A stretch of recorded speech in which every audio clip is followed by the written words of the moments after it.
Okay. So for this class, we're going to talk about the founding of the American Republic. There's some banging going on in the apartment next door to me. I hope that doesn't show up on the recording. But anyway, so obviously, in any American politics class, talking about the founding of the Republic is obviously of, critical importance. So I'd like to talk about these founding documents.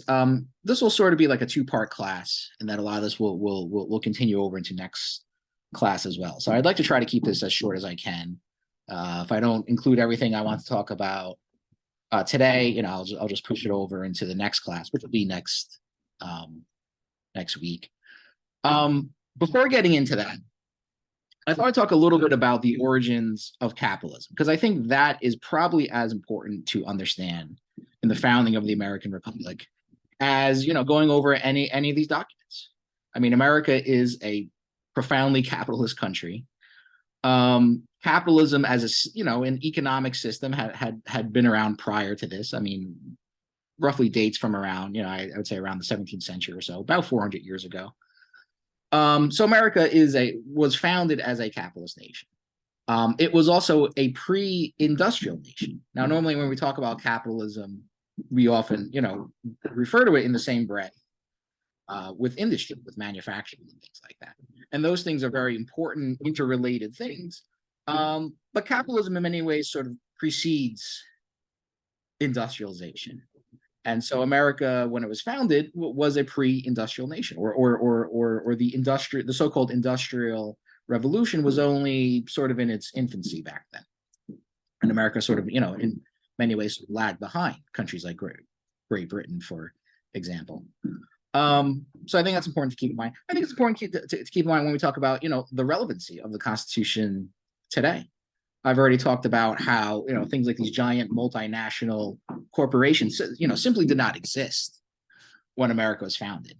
I think it's also, noteworthy that, this was also preceding basically industrialization within the United States as well. So how relevant are these ideas when the, social conditions around people have changed so drastically since then? And liberalism itself, sort of, the guiding political philosophy behind the Constitution and the Declaration, is even older. I mean, basically, it's sort of like a 17th century political philosophy. So how applicable is that today?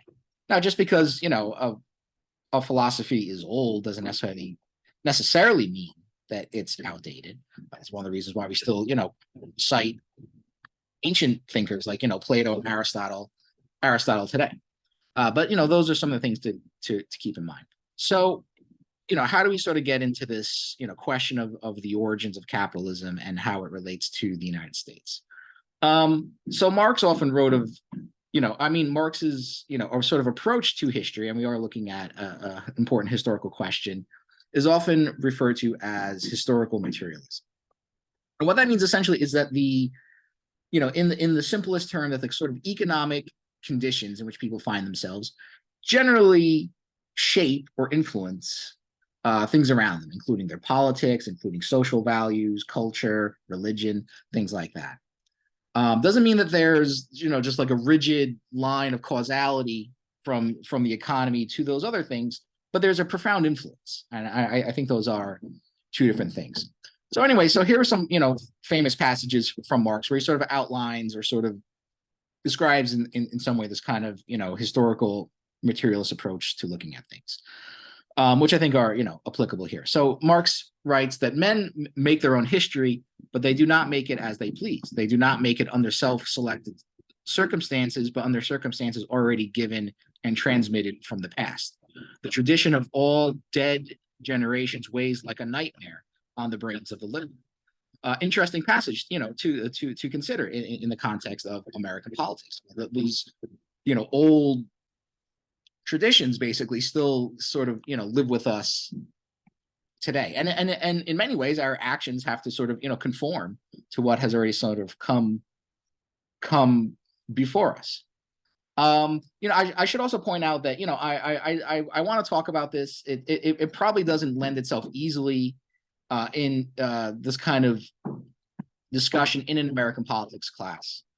And I meant to mention this earlier, but the syllabus, the outline for the course, even though I don't use a textbook, still basically follows the sort of the standard textbook outline of an American politics class. I used to use a textbook for this course, but as over time, as I taught this class more and more, I started to swap out the textbook readings for other readings, which I think are more interesting to read.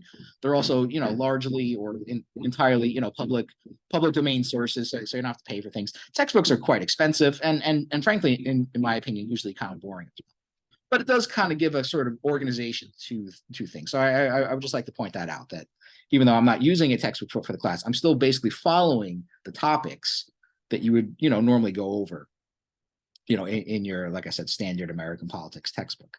However, it doesn't lend itself easily to a discussion about something like this. So I'm in some ways trying to sort of shoehorn this into it, but I do think it's important, and I'll try to run through it as quickly as I can. So again, this idea of the dead generations of the past, their traditions still weigh on us in the present day. In the social production of existence, men inevitably enter into definite relations which are independent of their will, namely relations of production appropriate to a given stage in the development of their material forces of production. The totality of these relations of production constitutes the economic structure of society, the real foundation on which arises a legal and political superstructure, and to which correspond definite forms of social consciousness. So again, what Marx means by the forces of production basically refers to, again, in simple terms, the sort of technological development of society. So at this point in time, it's still largely an agricultural society. The United States, I mean, industry was in its very earliest days. The economies of the United States are usually divided into two. You have this southern slave-based plantation agricultural system. You have small farmers in the north. You have a lot of trade in the north. You have a lot of shipping and things like that, but very little industry at this period of time. Of course, that would eventually change. And again, as the technological developments change, as society becomes more industrialized, basically what Marx is saying is that it changes the relations of production. In other words, the social relationships that exist among people. In the Middle Ages in Europe, you would have had lords and serfs. In the South, and then in ancient societies, you have slaves and masters. And in the capitalist system, you have basically employer-employee. Those are the sort of dominant social relations that exist.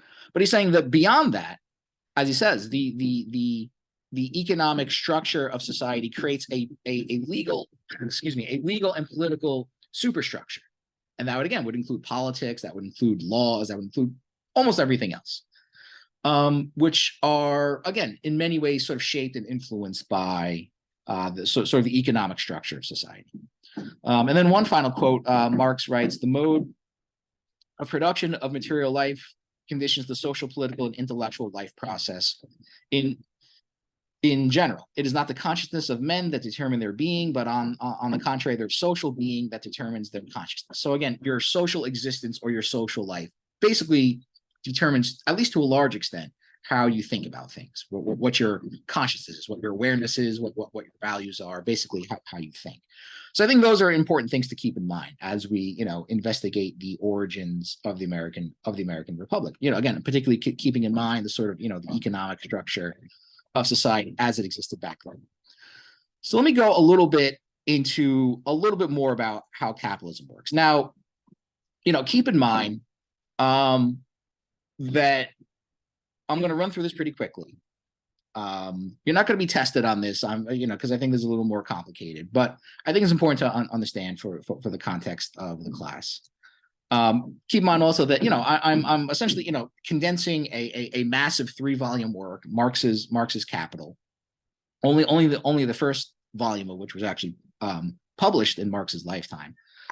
So there's a lot of material here. I'm going to try to condense it down as much as I can, and just run through it really quickly, because obviously there are other things I want to talk about. So, and I do think it's an important thing, because I don't think most people really, quite frankly, really understand what a capitalist system is. Even though we live in a capitalist system, even though determine so many aspects of our lives, we don't really understand it.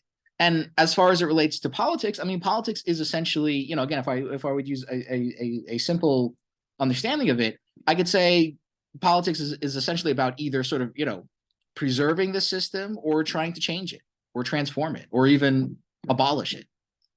And most of the other things, yeah, and there are other things that occur within, you know, political life as well. But I'm not saying that, you know, the relationship between politics and capitalism is the only thing that matters, but it certainly is a big part of it.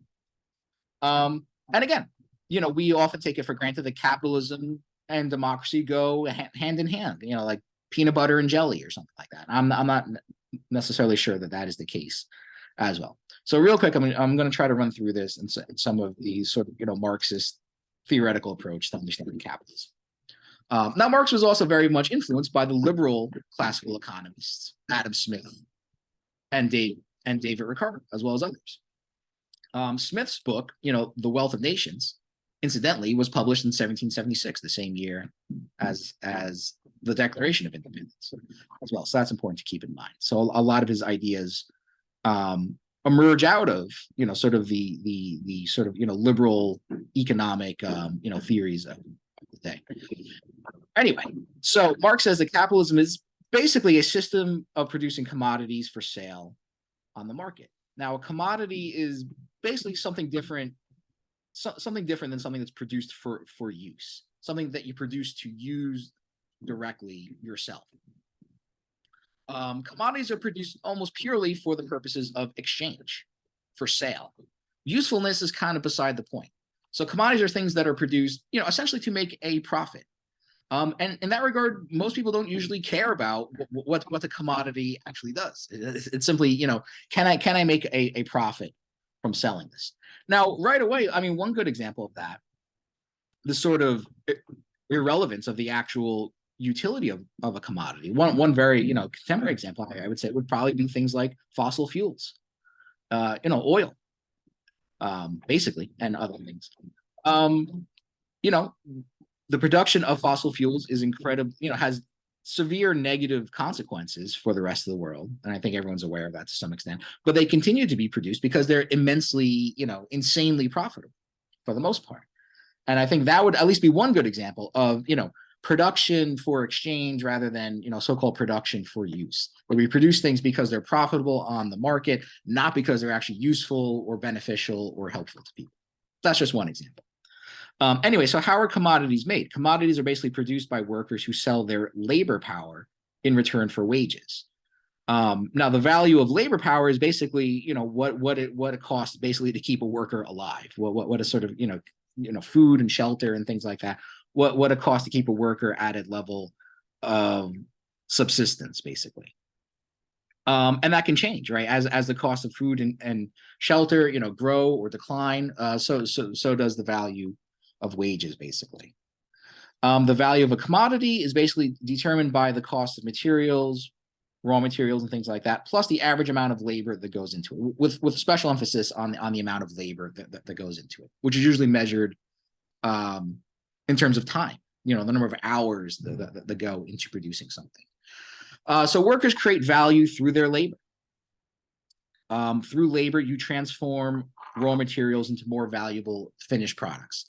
Now, Marx believed that labor is the only thing that creates new value, and this is often referred to as the labor theory of value. So machines, raw materials by themselves cannot create new value. They have value, and they sort of transfer their value into the finished product, but they don't create any new value. New value basically comes from the workers themselves, and that may seem like a confusing idea, but I think there are some relatively easy ways to illustrate that.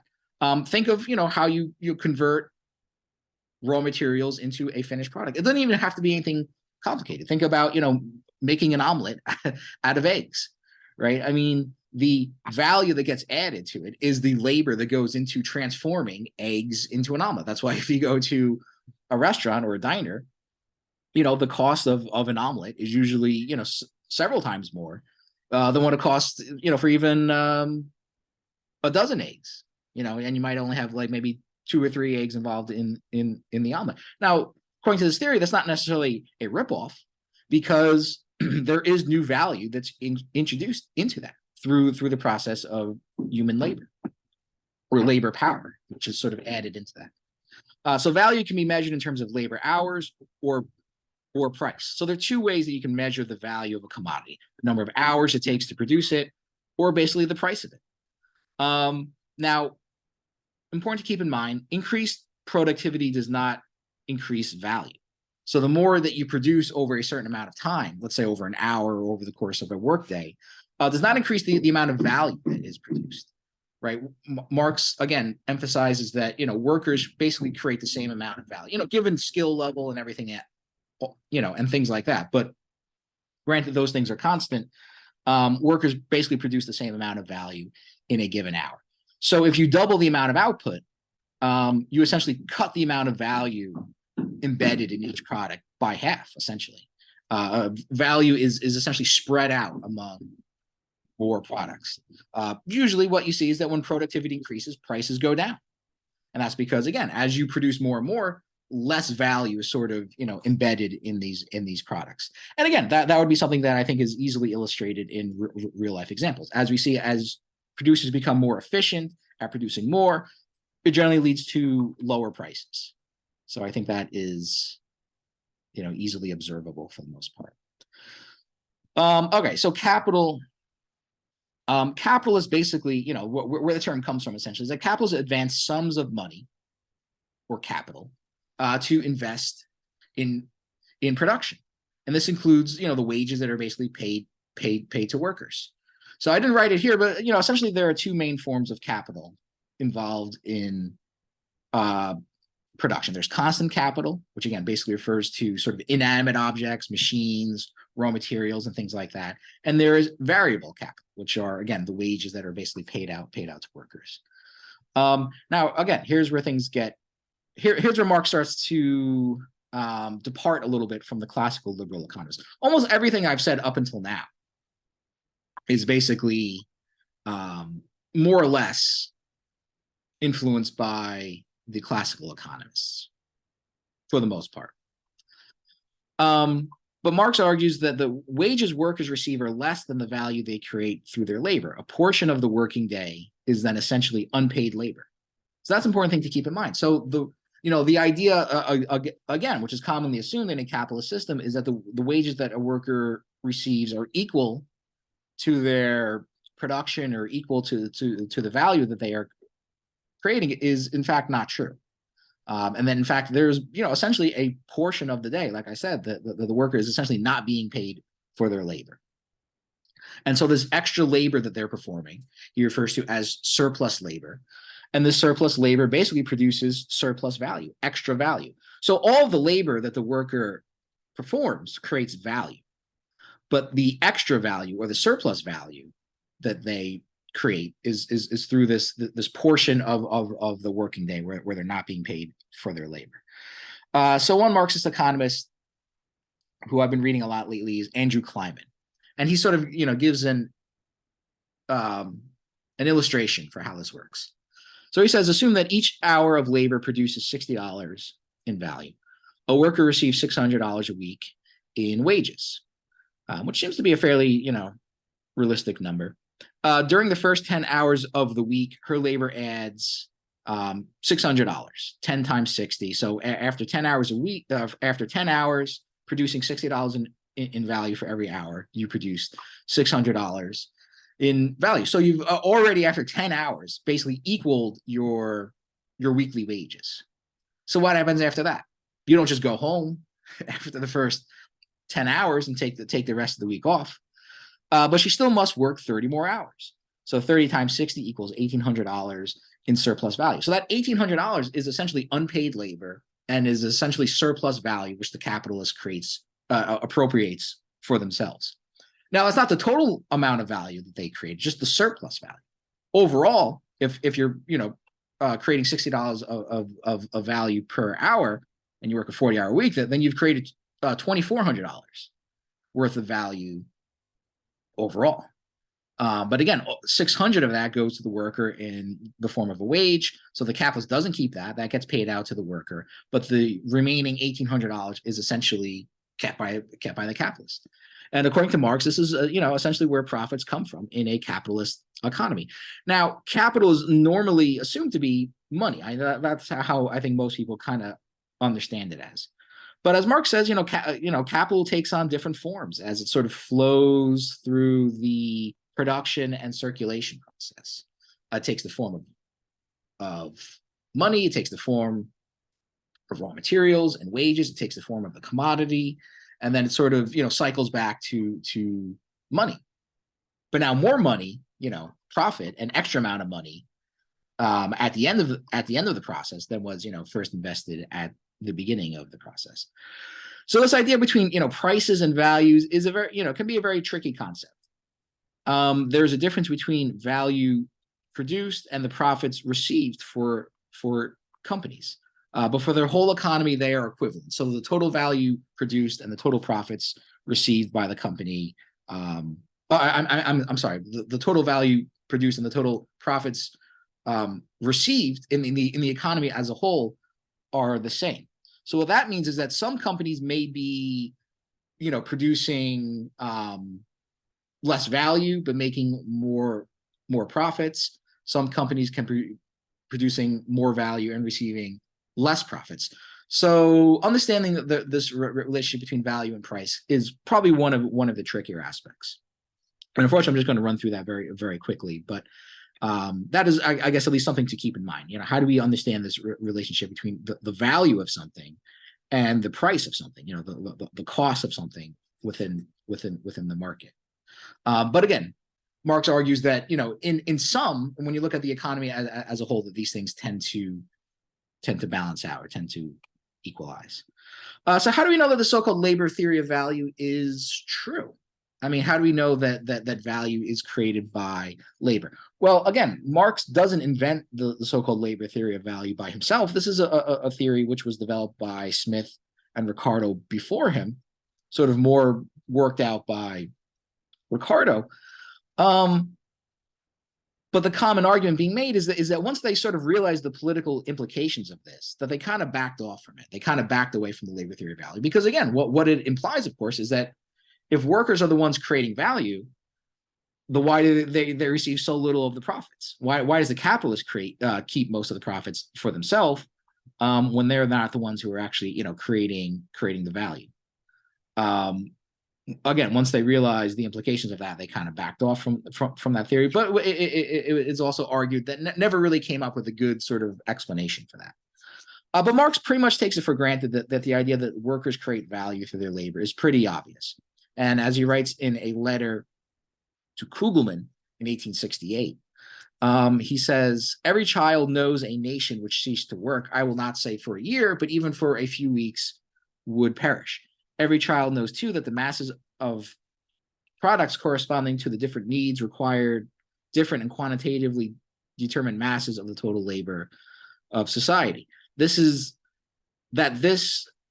necessity of the distribution of social labor in definite proportions cannot possibly be done away with by a particular form of social production, but can only change the mode of its appearance is self-evident. Yes, Marx actually wrote letters like this in a more casual conversation or correspondence with people. But basically, what he's saying is that yes, it should be obvious. I mean, workers create value. What would happen if workers stopped working? The entire economy would collapse. So I think that's fairly obvious. In today's world, again, we see the importance, the sort of desperate need of companies within the United States and other countries to find, sources of cheap labor. That's why they outsource to poor countries like China, another country, Bangladesh, Vietnam, et cetera, et cetera. The impact of that outsourcing to these countries is a debatable point, which I will not go into here, but I mean, people certainly have different interpretations of that, what impact that has on these countries.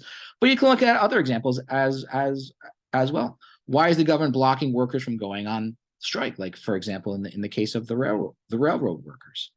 I'm not sure if that's a story that people have been following, but I mean, a very important issue. You had almost 120,000 railroad workers rejecting a contract that had been offered to them, threatened to go on strike.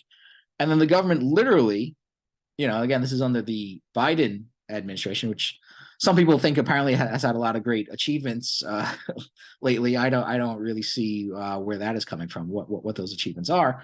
One of the things, of course, that the Biden administration has done, supposedly the most pro-union president in history, is essentially force workers to accept a contract which they have previously rejected. But again, it speaks to the need to keep people working, right? If the workers were so inessential to the process of creating wealth, then who cares, right? If they go on strike, we'll just, find some other way to replace them. But again, the often, coercive nature of employer-employee relations, I think speaks to that importance. Anyway, so since capitalism is a system designed to produce profits from the sale of commodities on the market, you have to also look at the rate of profit. Now, the rate of profit is often expressed as a percentage. So you have a 30% profit rate, meaning that your profit is 30% greater than what your original investment is, or 20% or 10%, et cetera, et cetera. Now, again, Marx tended to believe that profit rates tend to become equal as more capital flows into highly profitable businesses, but businesses that create a lot of value, increasing productivity but lowering profits. This creates an average rate of profit for businesses as a whole. Now, that's an interesting thing. So what we're talking about is a rate of profit, a percentage of profit that doesn't just impact individual businesses, but for society as a whole.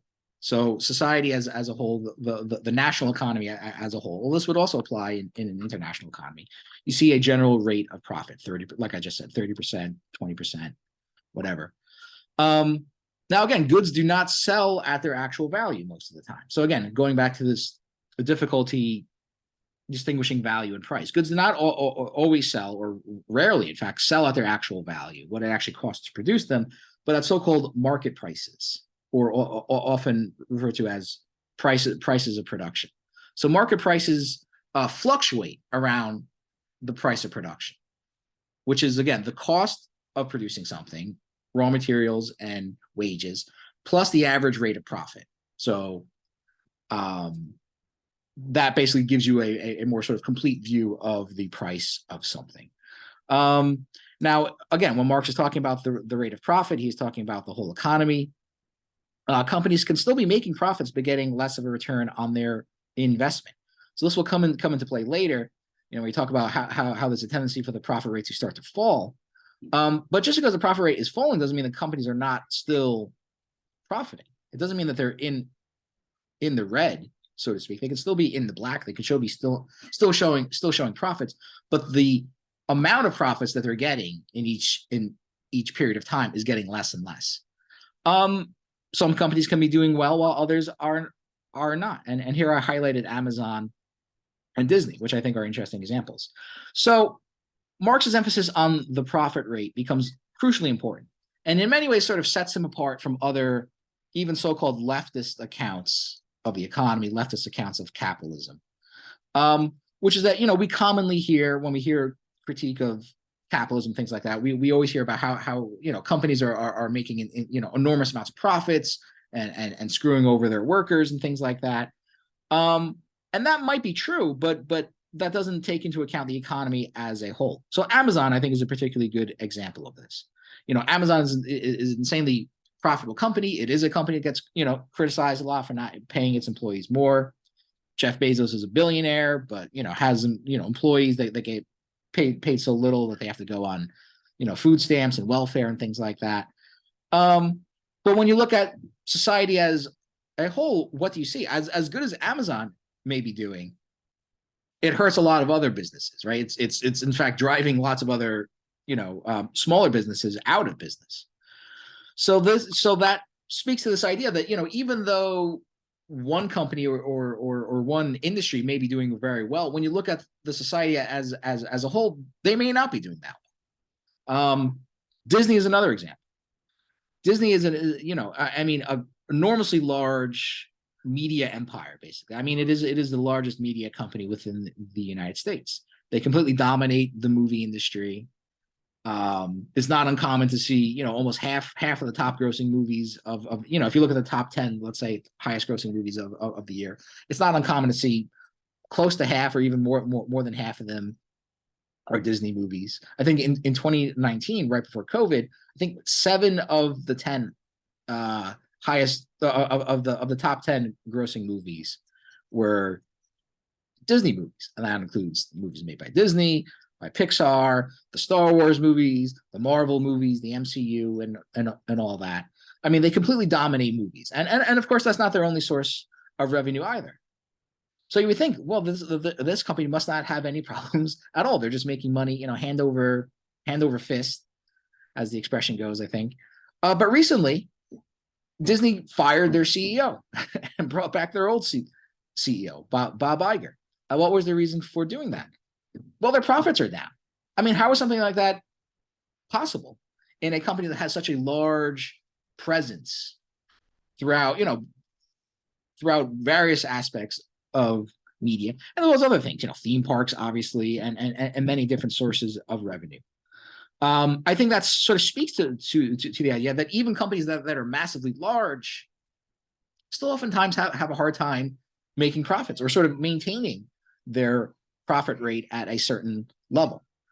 So Marx believed that companies that employ more labor generally create more surplus value. They create more value. That doesn't necessarily mean that they create more profit. See, what happens is that there's this kind of sort of magic trick that goes on in the economy as a whole, where since there's a tendency for the profit rate to average out, companies that create more value still kind of balance out with companies that employ more labor and create more value tend to, again, balance out with companies that create less value but use a lot more capital. And what that means then is that as you sort of find an average profit rate that comes out of this, it means that the companies that employ more capital benefit from the companies that employ more labor, and essentially transfer some of the value created by the labor-intensive companies to the capital-intensive companies. Now, this goes back to this idea. Here we're getting, definitely into a higher level of things, and we're starting to look at, society as a whole. But if you understand the foundation of Marx's theory, this idea of where surplus value comes from, which comes from the workers and the sort of extra labor that they perform, then this can explain why the companies that employ more workers create more value. But again, since there's this difference between price and value and things like that, and since the rate of profit for a business is not the same thing as the amount of value that they're producing, because you have to account for the rate of profit in the economy as a whole, then that means, again, the companies that employ more labor actually get less profit than they would because of the sort of balancing out factor that occurs with the more capital intensive industries. So again, the more capital intensive industries essentially benefit from more labor intensive industries, that they transfer part of the value that the more labor intensive companies use. Now this goes on for within companies within a national economy, but also goes on within countries as well. So again, countries that employ much more labor, underdeveloped countries, basically the same thing happens.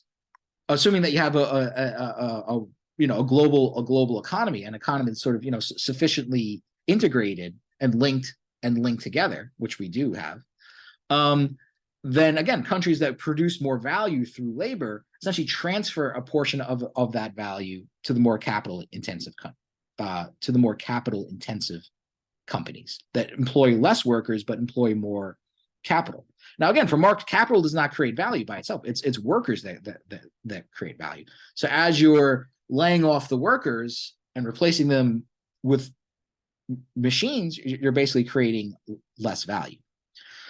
So what happens again is that you start to see that there's a contradiction between increased profits and increased productivity. That the more productive the economy becomes, again, as you employ more technology and things like that, you start to see a decrease in the amount of profits that are produced. First, in the rate of profits, expressed as a percentage, but then eventually in the overall sort of mass of profits that are produced. This is because in order to compete, capitalists must cut down on costs, right? You want to. There's this constant competition to reduce the prices of things, and so this means basically laying off workers and replacing them by machines, which can produce more and produce faster. But since it is the worker surplus labor that create profits, less workers equals less surplus equals less profit. Machines are not paid a wage, so they cannot create surplus value. Again, this is why it's important to hold on to that foundation of this idea of the labor theory of value. Even if you raise the productivity of labor, it does not increase profits. As I've already said, the same amount of value is spread out among more products, so you have lower prices. Eventually, the profit rate starts to fall, again, from 30%, 20%, 10%, 5%, etc. Eventually, it falls so low that it cannot support further investment, leading to a crisis and depression. So for Marx, what causes a crisis is that the level of investment falls so low in the economy that it becomes harder and harder to create, to produce more and to create more profits, which then leads to a decrease in output, workers being laid off, which leads to a crisis. And again, if the crisis, spreads far enough, if enough industries are impacted by it, it leads to a full-scale economic depression. All right. So the falling rate of profit, Marx considered it to be the most important law of what he called political economy, which is sort of the term for economics back then. The profit rate tends to fall in a capitalist system, leading to crises. There are ways to stop the profit rate from falling, but they are only short-term solutions. So this is another controversial idea. And in fact, this actually splits a lot of Marxist theorists. There are Marxist theorists that argue, no, the falling rate of profit is no longer applicable. There are some that are, of course, argue the opposite, that it does still apply. So how do you stop the profit rate from falling? Well, there are various ways in which you can do that. You can lengthen the working day, make people work more, essentially squeeze the workers more, pay them less money, make them work harder. You can decrease the costs of what it keeps. You can decrease the costs of maintaining workers. Again, cutting down on food prices, cutting down on the price of housing and things like that. You can cut taxes on businesses. You can invest more in foreign trade. There are various means by which you can sort of stop the profit rate of falling. But again, Marx would argue that these are only short-term solutions. Eventually, you exhaust whatever potential that you have to maintain the profit rate, and there's this sort of continual downward tendency on the profit rate. So basically, in a capitalist system, you have two main choices. Either the profit rate, you let the profit rate fall, you get a crisis. This leads to mass unemployment. People can't pay their bills, etc. Or, like I said, basically you squeeze the workers more and more to keep the profit rate rising, among some, other things that they can do, some of which I mentioned. But the main way usually is to kind of, squeeze the workers more, make them work harder, find cheaper sources of labor, etc., etc. Both outcomes are bad, right? Nobody wants to live in a volatile system where crises are fairly common. Nobody wants to, be brutally exploited by their employer. Even to the extent that happens, again, at best, that's only a short-term solution. So all it does is merely delay the incidence of the crisis anyway. And of course, this is why Marx wanted a revolution, essentially, to abolish the capitalist system, which for him would happen through politics. You would have essentially a political revolution to seize power of the state and sort of you use the state to get rid of the capitalist system. Now again, Marx's views are very much different, I would say, from most of what passes for the so-called, conventional, leftist account of how capitalism works and politics and things like that you see within the United States. Most people who are on the left basically want to reform the system. They want to raise the minimum wage. They want to do this and that. Regulate businesses more, redistribute income and things like that. And oftentimes this is associated with what is called an underconsumptionist view. The idea being that, capitalist crises are caused basically because essentially capitalism makes workers too poor that they can sustain the demand to keep the economy going. And so the way you get around that is to redistribute income so that workers have more buying power, basically, and that can stimulate the economy to grow. But Marx argued adamantly that can't be done. You can't reform the system because, again, if you reform the system, if you redistribute income, that's only going to cause the profit rate to fall even faster, and so bring on a crisis even sooner. Redistributing wealth and raising wages does not deal with the core problems of a capitalist system, which is the falling profit rate, and like I said, may even bring on a crisis faster. Marx thought these were, objective laws by how capitalism operates. Again, another sort of, argument you often hear among leftists in the United States and elsewhere is that, all these greedy capitalists are again, screwing over the workers and doing all these bad things. Well, yeah, that is probably true. But the idea that their greed, is what matters here is really beside the point. I mean, this is essentially kind of like the Elizabeth Warren argument for capitalism, that there are bad capitalists, and all you got to do is get rid of the bad capitalists and replace them with good capitalists, and the system will work much better. And Marx will say, well, no, that's not true, because what you're still dealing with is this tendency for profits to fall in a capitalist economy, this inherent contradiction between productivity and profitability. Defenders of the capitalist system often point out, oh, look at all the great things that capitalism has produced and created. And this may come as a surprise to people, but Marx would agree with that. He's like, yeah, capitalism has produced a lot of great things.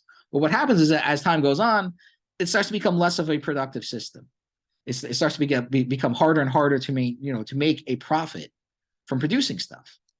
And what you see is a decrease in output and things like that. You see, businesses shutting down. You see more and more capital going into unproductive things, which I've already talked about, financial speculation. I mean, in our economy now, even more, blatantly, fraudulent forms of speculation, like cryptocurrency and NFTs and things like that. This is all a consequence of the falling profit rate. This is all a consequence of the fact that it becomes harder and harder to maintain profits in a capitalist system. And again, like I said, this is why even a massive corporation like Disney still has problems maintaining its profit rate. So this idea of the sort of continual downward pressure on the rate of profit in a capitalist economy very much kind of reminds me of the myth of Sisyphus, this character from Greek mythology, who, as you might say, here is, the story going that he's always trying to push the boulder up the hill. When he reaches the top of the hill, the boulder falls back down, and he has to keep pushing it back up, apparently for all eternity.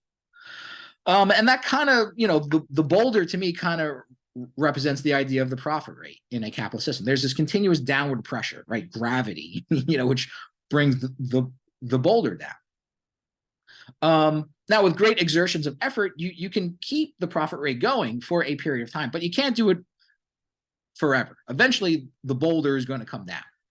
And that, essentially, I don't know if that's a perfect analogy or not, but I mean, it seems to somewhat make sense with this idea of this, continuous downward pressure on the rate of profit in a capitalist system. And again, the increasing, exertion of effort to keep that profit rate going, often, again, at the expense of working class people. Now, again, so Marx's argument here is different than a lot of our other arguments. It does not rest on the fact that demand falls too low within a capitalist economy. The key thing here is to look at, the fall in investment in a capitalist economy. Marx does not believe that you can reform the system, raising the minimum wage and all those other things. I mean, that is kind of a key difference, right? Marx basically wants to get rid of wage labor, not just raise the minimum wage, but essentially get rid of the system of, exchanging labor for wages. And I mean, who is, even talking about that in the context of American politics? Certainly not Bernie Sanders or AOC or anybody like that. I mean, this is far more, radical than anything they have to offer. And I think, I mean, there are lots of obviously misconceptions and biases that people have to Marx's theory. I can't go through all of them. I mean, I won't even go into the talking, equating Marx or associating Marx with the Soviet Union and China, which is obviously absurd. But I think another misconception that is often had, even again oftentimes by Marxist economists and Marxist theorists, is that Marx believed that there's going to be this sort of final breakdown or collapse of capitalism, and that is not the case either. There's nowhere really where you can find in the text where Marx specifically said that is going to happen. And what's more accurate, in fact, Marx even says at one point, there's no such thing as a permanent crisis. Crises don't last forever either. The crisis comes, it sort of resets the economy to a certain extent. It destroys a lot of capital value, which can take two forms: either a literal destruction of the things that create value, factories get shut down and things like that, or just the prices of things get devalued, and then the process of capital accumulation starts up again, which will culminate in the next crisis. So that's actually closer to what Marx had in mind. It's not that capitalism is going to reach this final apocalyptic collapse. Instead, it's just going to be an increasingly volatile system of recurring crises and depressions before sort of resetting and starting again. And it'll essentially go on indefinitely. I mean, Marx did not put any sort of expiration on that. He did not believe that the end of capitalism is an inevitable thing, as people often argued. He argued that it can create the conditions for the end of capitalism, but ultimately that rest upon the so-called proletariat or the working class to sort of bring those changes about. Now, I'm going to switch gears here for a second, because I've now mostly outlined a good part of Marxist theory. But what is the sort of empirical evidence to support that? And it's a complicated theory to understand, as I've said. But I've tried to outline it. So a theory is only as good, of course, as the evidence that can be used to support it. So what about Marx's idea that capitalism would be a system where you have recurring economic crises? Well, that is in fact very easily confirmed simply by looking at previous history. So this is a list of recessions in the United States from Wikipedia. So a crisis precedes a recession. Crisis doesn't always have to lead to a recession either, but a crisis, precedes a recession. And it's often been argued that, again, by Marx, is that you basically see a major recession every 10 years or so, which would be bad enough. But actually, according to this list here, it's actually much more common. And so you see, starting in the late 18th century, you see, and obviously I'm not going to run through all these things, but just real quickly, you can see the, well, all right, as has the duration of the recession and the time since the previous one. So beginning from the Panic of 1785, you see another one, well, which lasts until 1788. You see another one immediately after that in 1789, less than a year later. You see another panic in 1792.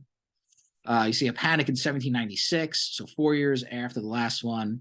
And then basically, it seems like every 3 or 4 years, in fact, you see a recession going on.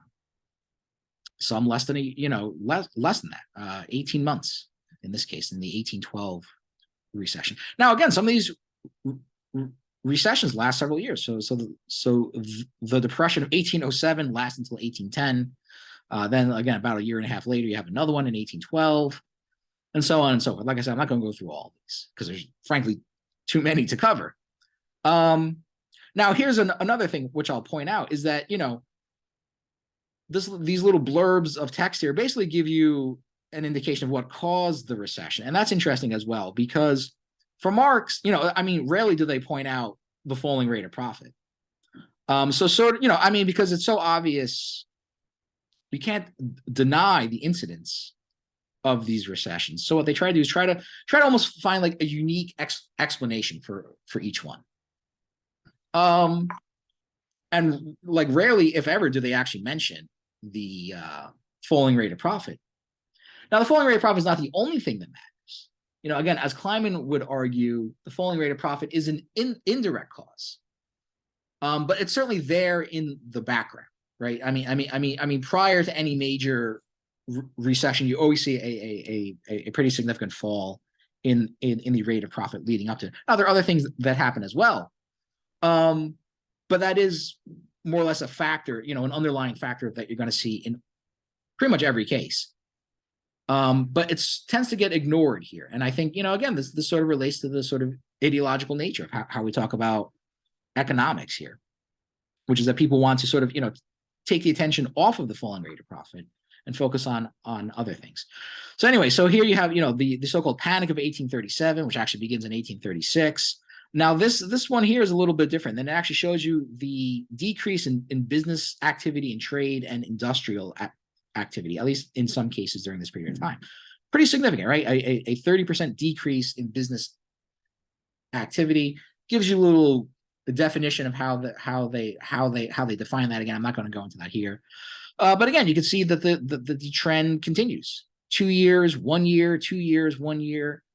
5 years, that's, I think, like the largest gap that we've seen so far. 2 years, 6 months, and so on and so forth. So these things are incredibly common, much more common, in fact, than every 10-year average, which is what some people say. And this is even going into the fairly recent history. So you have the so-called Panic of 1873, the Long Depression. This one dates from 1873 to 1879. It actually says here that some people consider it to be 1873 to 1896.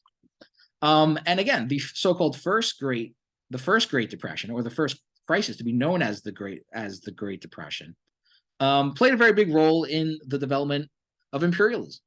The sort of scramble to find more and more colonies to export capital overseas, something which the United States also joins in, although it's somewhat of a latecomer to that. But you see, even within this, if you date it from 1873 to 1896, you can see that even within that, there are still depressions happening. You have 1882, 1887, 1890. You have another panic in 1893, and so on and so forth. So I don't think I have to go through all these things. I think, again, you can see quite clearly. Then, of course, you have the Great Depression, which happens after that. You have pretty major depressions after every war, after the Civil War, after World War I, after World War II, after the Vietnam War. So that's something to look at as well. And then, of course, you have the Great Depression. Now this one changes a little bit. Now you're looking at peak unemployment and the decline in GDP. Again, I'm not so interested in examining all these factors. Obviously, there's not enough time for that. The point I'm really trying to get across is how common these things are. Very often, literally within, I would say almost on average, it seems like almost, between 3 and 5 years. And that's only because in some cases you have a few which maybe occur more than 5 years, but for the most part, it's like, looks like almost every 3 to 4 years. So the longest gap that we've gone so far are 8 years between 1961 and 1969. Now, this is interesting also because, at this point, obviously, the U.S. is the global superpower in the Cold War with the Soviet Union, sort of riding the post-World War II economic boom. But already sort of the cracks in the American economy were already beginning to show by the 1960s. They were able to sort of defer that crisis until the 1970s, where it's commonly acknowledged that the 1970s was a very tough period of time, economically speaking, for the United States. However, the cracks in the armor are already beginning to show. For example, most American cities are already basically showing signs of decay by the 1960s. The sort of decline of the urban infrastructures are already very obvious by the 1960s. Also, at this period of time, the government starts to lower taxes on business. And again, the falling rate of profit is a constant thing, but there are ways in which you can sort of slow it down a little bit, right? And so you see cutting taxes on business, cutting back, reducing, the price of food and shelter and things like that, so you can lower the value of wages, foreign trade, all things which the U.S. is engaged in during this period of time tends to slow down the crisis to a certain extent. But even then, you can see it's a very unstable thing. So then you have, again, the crises of the 1970s, 1980s. So here you have basically the longest period of time, 10 years, which again, people would argue that on average, you would have a recession every 10 years, as if that's a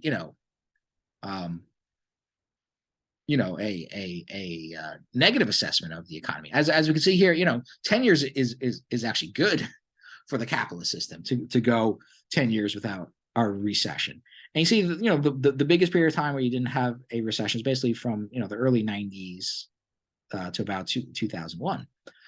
So what happens during that period of time? Well, basically by the 1980s, again, you have the sort of reaction against the 1960s. You have the reaction against the New Deal.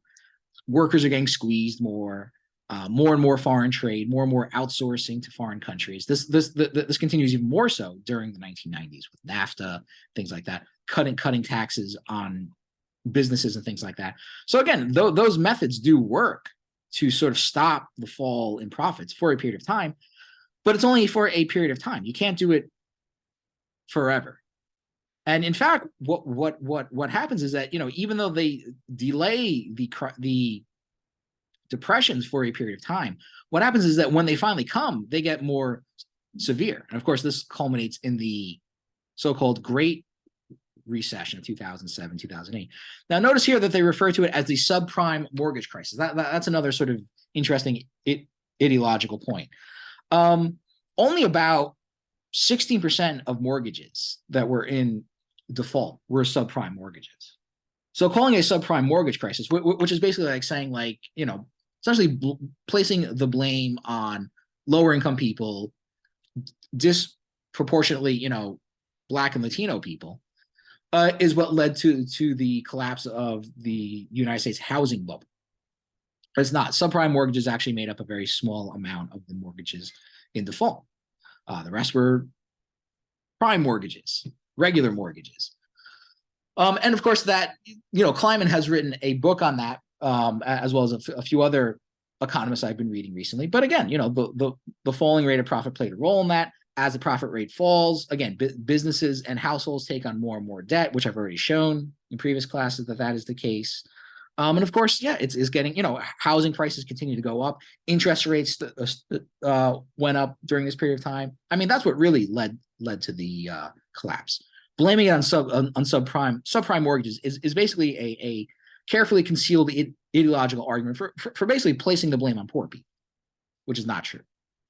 And of course, we have the COVID recession. Now, what happens between the Great Recession and the COVID recession is that basically, this was caused by a collapse in the United States housing bubble. What did the government do? They reinflated the bubble. I mean, that's basically all they did. And they gave trillions of dollars of assistance to the financial markets. I mean, this points here, the $700 billion bank bailout, the $787 billion fiscal stimulus package. Add that up, you already have over $8 trillion. But even that doesn't speak to the whole amount of financial assistance through the Federal Reserve and things like that, which, again, amount to trillions and trillions of dollars.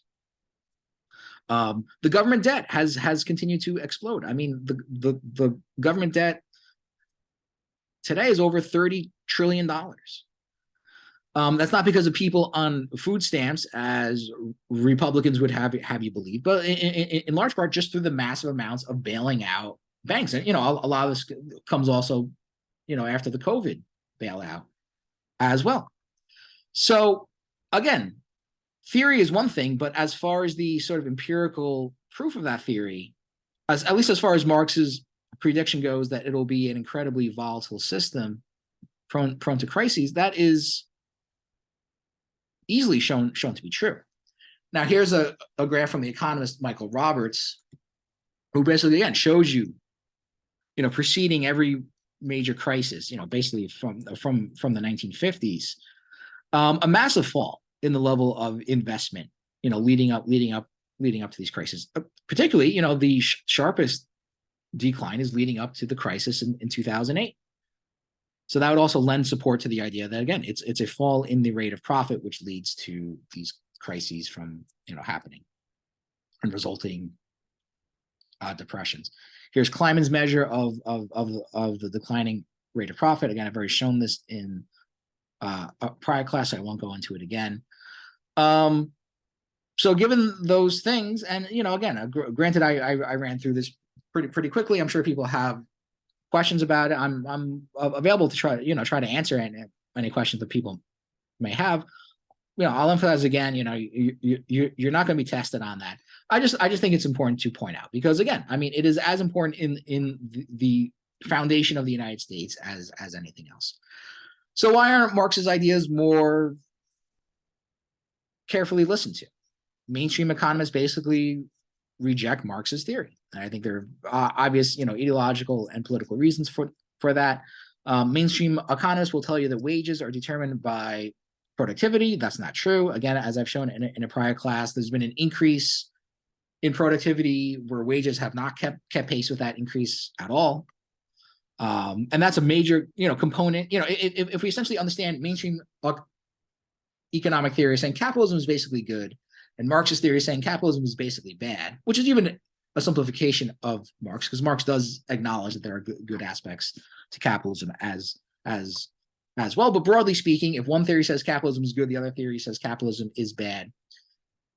It's important to point out, and I have done this already, but the theory that says capitalism is good basically also tells you things like that. The wages are determined by the productivity of workers and things like that, and that is clearly shown not to be the case.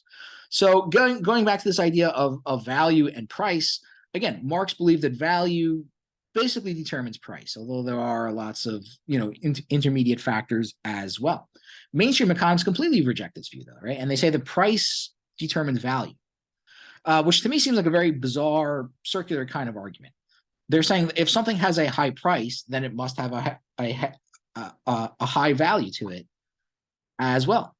So you can't say that Nike shoes are overpriced anymore. No, the value of Nike shoes is determined by the price. And so if the price is telling you, if the price is communicating to you what these Nike shoes cost, then you have to assume that they have a high value as well. Not that they're just incredibly marked up because of celebrity advertising and things like that. It also basically makes the argument that values of things are something subjective, that people believe these things have a high value to them, and so it must be so, which seems weird. I mean, it seems much more sort of easy to understand, in fact, that the objectively speaking, that the cost of producing something must determine the value of something, and which to some extent must determine the price of things. And again, there are ways in which there are exceptions to that. But I would also say that, things can't be sold below their value for very long, right? Below the cost of producing it for very long, or you're going to not be or you're going to be out of business, basically. You're not going to be a profitable business. So this idea that price determines value seems to be a very kind of circular kind of logic, and one that doesn't even make sense, as it kind of ignores the sort of objective cost that it takes to produce things. Now, like I said, there's a lot of debate among Marxist economists. Many economists argue that Marx got some things wrong. Some economists do hold to a more sort of orthodox view of things. Based on my reading of things, I tend to be more inclined to that view. Again, I'm I'm not an economist, but their reading of things seems to make more sense. They seem to have a better critique of other Marxist economists, as well as, of course, mainstream economics. But there are other sort of historical things that come into play. I mean, for me, it's very hard to take mainstream economists seriously anymore when it's so obvious that they were completely blindsided by the crisis of 2000, by the housing crash in 2007 and 2008. Even though in hindsight, when you actually look at what went on back then, it should seem kind of obvious, particularly for anyone that has training in economic thinking. I mean, what brought it on, as I've said before, it was basically a debt-fueled spending spree, or basically debt-fueled speculation in housing and finance, which sounds incredibly risky and dangerous. And anyone with should have been able to realize that coming, but the fact that they didn't, makes me think that it's not really worthwhile taking a lot of these people seriously anymore.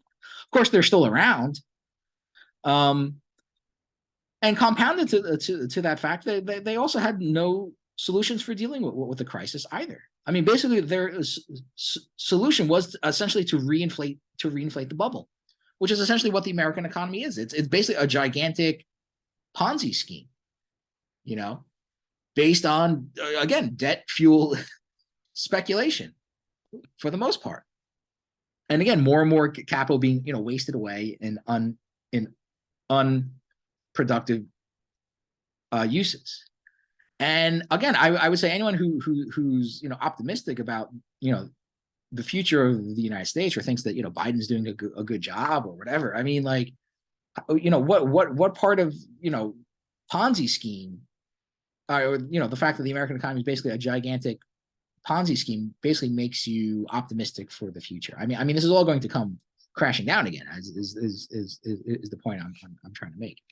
So nobody's perfect, right? But I mean, for mainstream economists to screw up this badly on things really makes me think that there's something wrong here. I mean, imagine if climate scientists were completely blindsided by global warming, or epidemiologists did not see a pandemic coming. Now you might say, well, global warming is getting worse, and we are in the midst of a pandemic. And that is true, of course, but it's not for lack of warning on the part of scientists. I mean, scientists for years have been talking about, global warming getting worse. Medical experts, epidemiologists who study epidemics of disease have warned for years, again, of such a pandemic as we are now experiencing coming for a long time. So they were aware of things, and they were sounding the warning alarms. It's just that nobody took them seriously. Mainstream economists were not doing that. Nobody was warning, basically, of the coming crisis, except for people who were sort of outside of the mainstream, basically, which is one of the reasons why I'm much more inclined to see what people outside the mainstream had to say, because frankly, their views seem to make a lot more sense. And I think the role that these economists play is basically, that they rationalize an irrational system, which is volatile, which is prone to crises. Their role is to basically sort of cover all those things up and make it seem as if, no, this is actually a good functioning system. So, all right. So that's a pretty big preface for talking about the founding of the American Republic, but I think it was important, to get out of the way. And again, I know I probably went through that pretty quickly, but hopefully you got something out of it. And maybe I'll bring this up again in a future class. But now, turning to the actual founding documents, which again, I would argue are in many ways put in place to, again, protect a capitalist system. How do we interpret the Declaration and the Constitution? Many see that there is kind of a straight line running from the one to the other. In other words, the Constitution is sort of the logical culmination of the views put forward in the Declaration of Independence, what G.K. Chesterton called the Creed of America. However, there was another view which sees these things as being sort of in conflict with each other, that the Declaration actually represents a much more sort of radical political philosophy, and that the Constitution represents a sort of conservative backlash against that, a conservative reaction against that. In between, of course, we have the Articles of Confederation, which I won't talk about, but It's sort of almost a historical trivia at this point. It is worth pointing out that, the Constitution, despite the philosophy of limited government, which underlies the Constitution, the definite intention, though, was to create a much stronger government than what existed under the Articles of Confederation. So keep that in mind as well. So most of the founders, of course, were influenced by liberal political philosophers like John Locke and Montesquieu. In Locke's second treatise on government, he defines natural rights as life, liberty, and property. Does that sound familiar at all? It should, because of course that's very similar to the phrase, the immortal phrase from the Declaration of Independence, which states in part, we hold these truths to be self-evident, that all men are created equal, that they are endowed by their creator with certain unalienable rights, that among these are life, liberty, and the pursuit of happiness. That to secure these rights, governments are instituted among men, deriving their just powers from the consent of the governed, that whenever any form of government becomes destructive of these ends, it is the right of the people to alter or to abolish it and to institute new government, laying its foundation on such principles and organizing its power in such form as to them shall seem most likely to affect their safety and happiness. So again, this is pretty much what what Chesterton calls the creed of America. Important to keep in mind. Now, why is life, liberty, and property substituted for life, liberty, and the pursuit of happiness? Could it be that property has a different kind of connotation to it? That not everyone owns property, of course. And so why should people be willing to sacrifice their lives in a conflict against a superior power, basically, for property when they don't own any? Well, the pursuit of happiness, anyone can pursue happiness, right? You don't necessarily have to own property. It's also interesting that it kind of creates the association that property is a means of pursuing happiness, right? That if you own a lot of property, you're possibly going to have a much happier life, maybe, perhaps, than somebody that does not. Of course, we all know that, despite the lofty idea of all men are created equal, the reality of life in the American Republic fell very short of these principles, and arguably still does to this day. Women were considered citizens, but were not allowed to vote, just like women in ancient Athens. African Americans, whether they were slaves or free men, and there was, of course, a class of Black people living within the United States that were not slaves. But regardless of that, you were not allowed to vote. And Native Americans were not allowed to vote either. So much for all men are created equal. So somehow you can be equal but not have the right to vote, apparently. So how do we understand the Constitution? So I've already suggested this idea that there's kind of a conflict between the ideas of the Declaration and the ideas of the Constitution.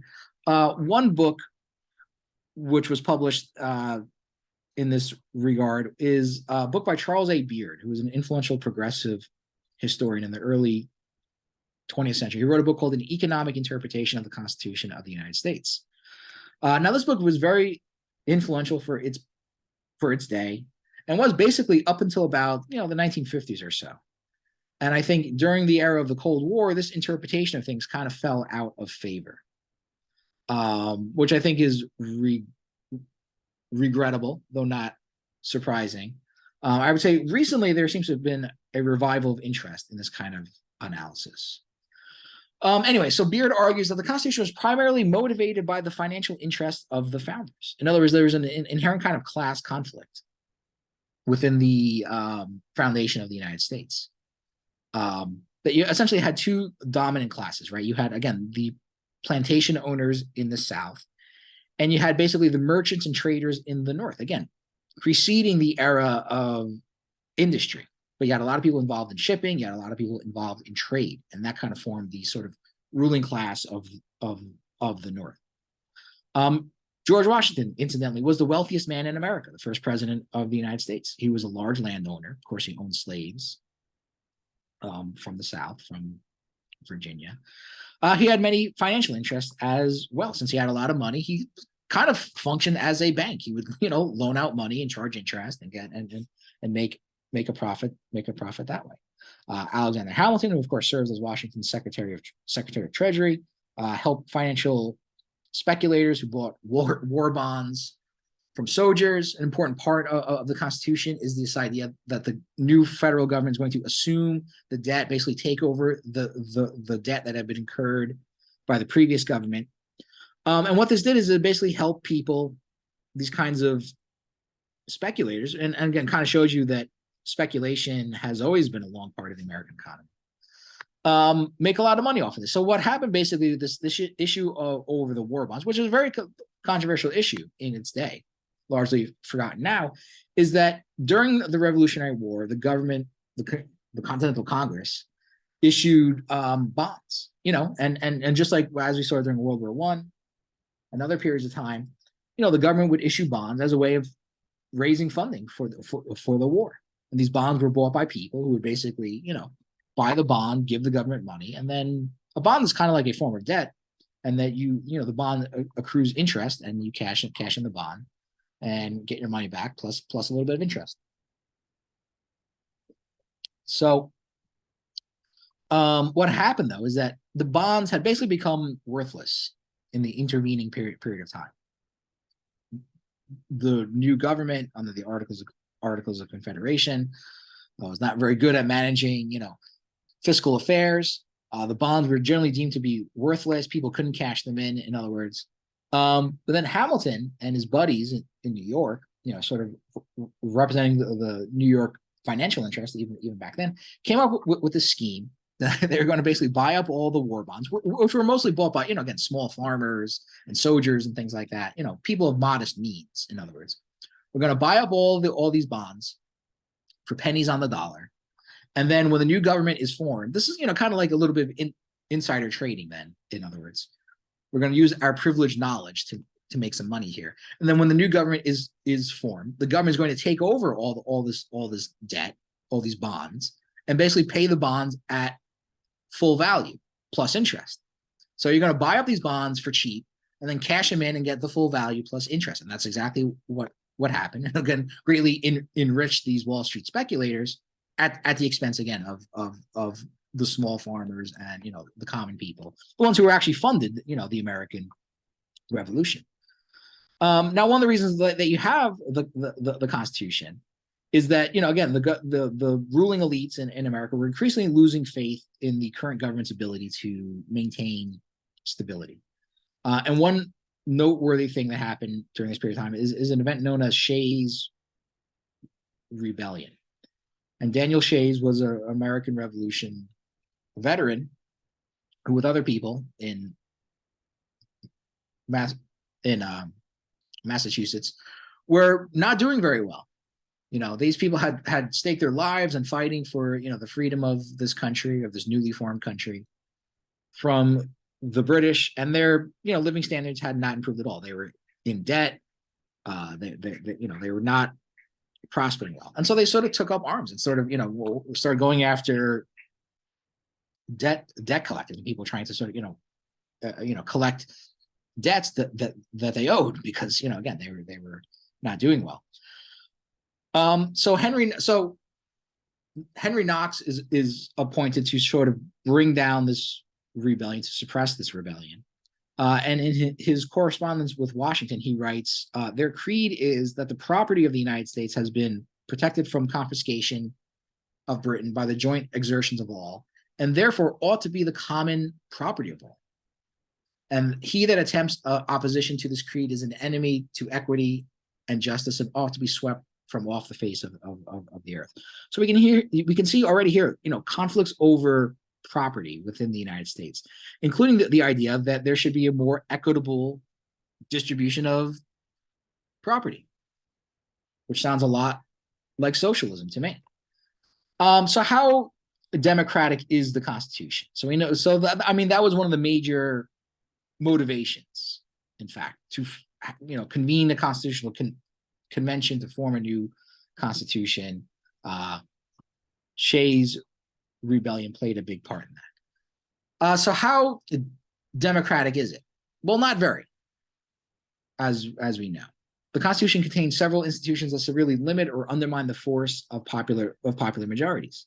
This helped consolidate the power of the property owning classes, both in the North and South. Of course, infamously, things like the 3/5 compromise were included in there, which I'm pretty sure everyone knows about. But basically, what it did is basically counted slaves as 3/5 of a person.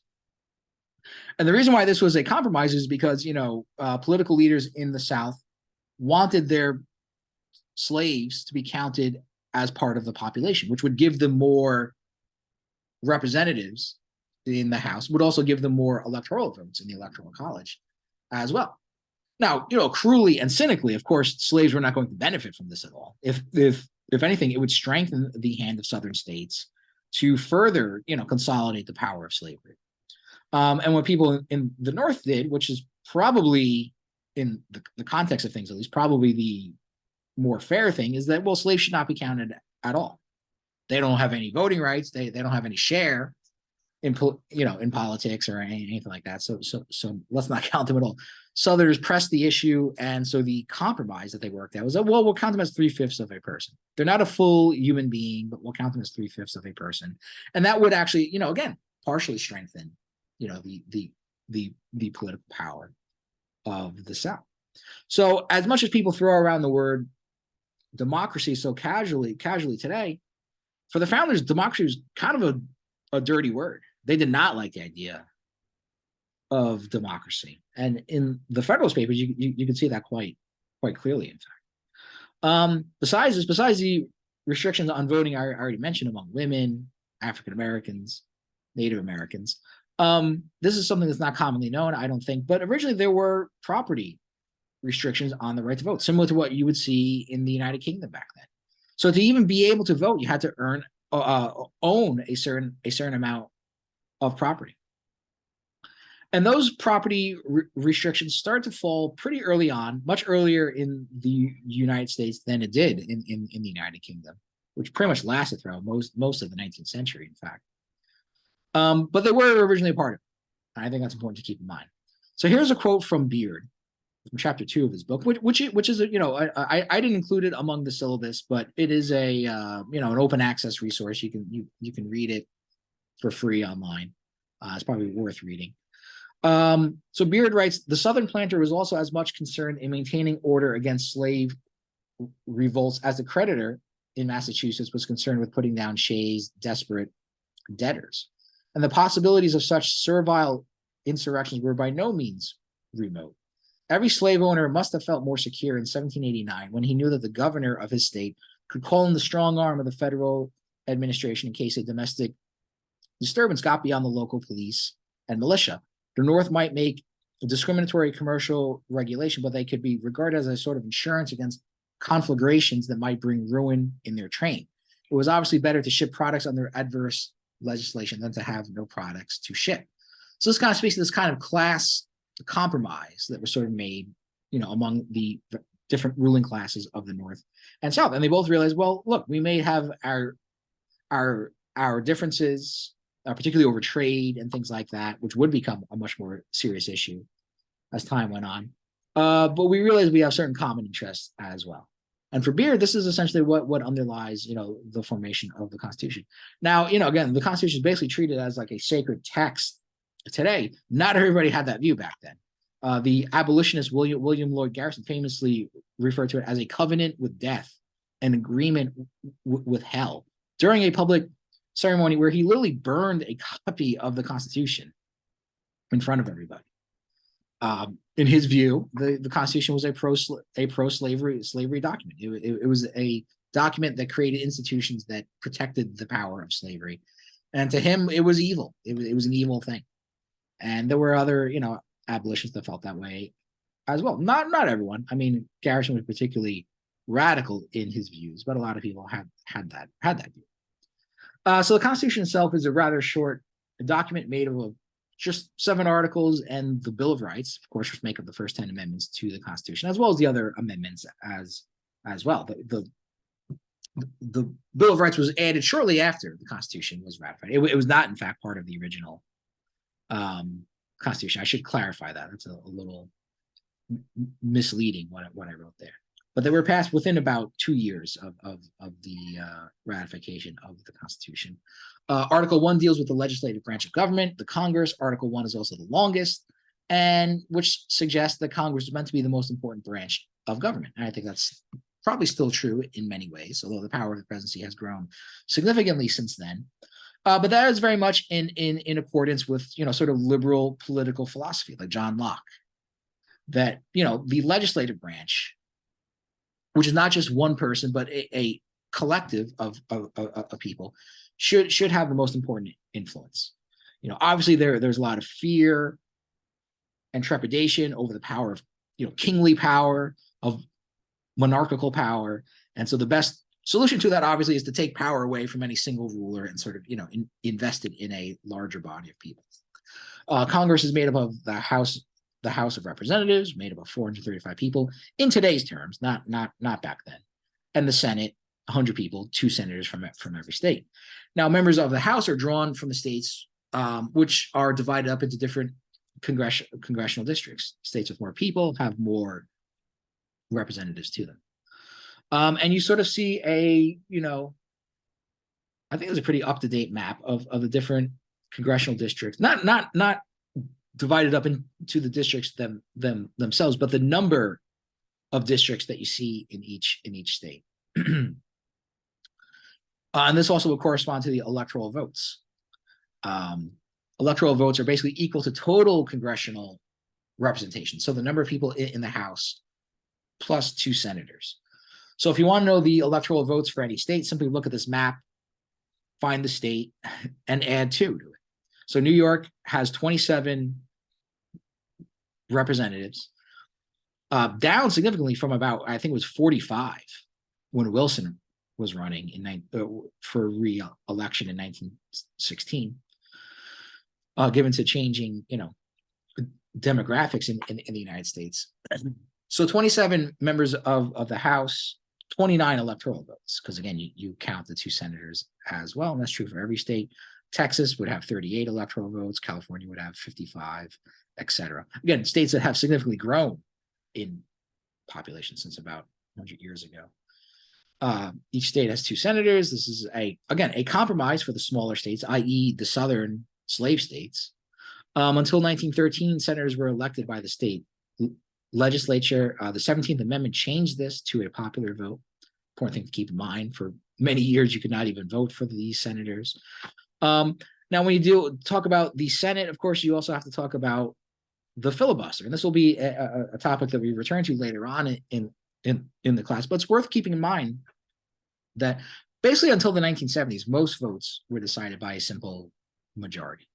There were occasions where the filibuster came into play, which requires basically a greater threshold of votes to get laws passed. Since then, however, it's basically become the norm. And now you basically need 60 votes to get most things passed through the Senate. How laws are passed, and any member of Congress can propose a bill. For a bill to become law, it must pass through both houses of Congress and then be signed into law by the president. It's probably the most well-known example of checks and balances, another important constitutional principle, the idea that different branches of government are supposed to essentially check each other and prevent one from becoming more powerful than the other. President, of course, can veto a bill, which gives the president a check over the power of the Congress. But a Congress, of course, can override a presidential veto by a 2/3 majority.